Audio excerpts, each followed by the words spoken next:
Before I begin the next story, let me ask you a question. What do former US Presidents Donald Trump and Bill Clinton have in common?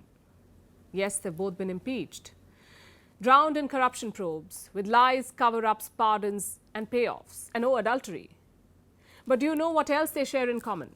Their love for Diet Coke. Yes, the sugar-free, low-calorie soft drink produced by the Coca-Cola Company.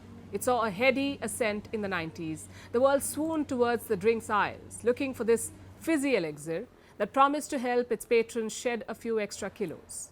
But today, the soda is struggling.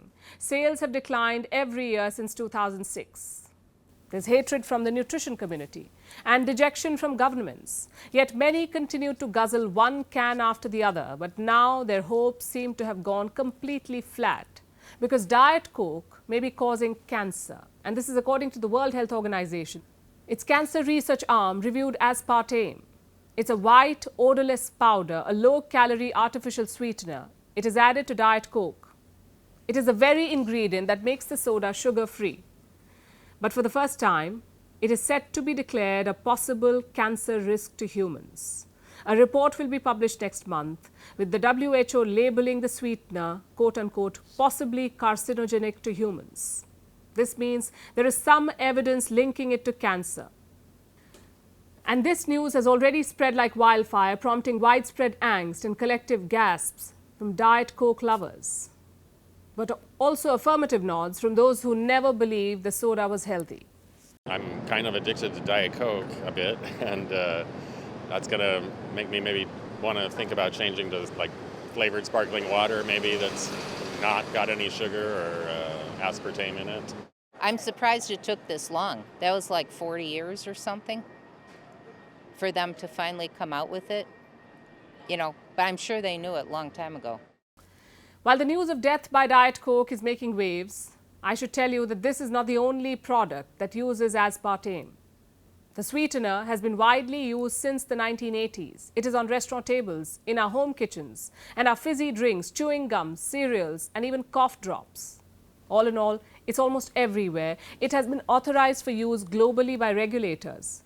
It has been defended by food and beverage makers. But the WHO report may change all of that. It may force a shift, especially for food companies. Aspartame, it tastes a lot like sugar, and it's also really convenient for front of package labeling to say, hey, this is a no added sugar product. It's convenient for companies to kind of construct what we call a health halo around some of these products.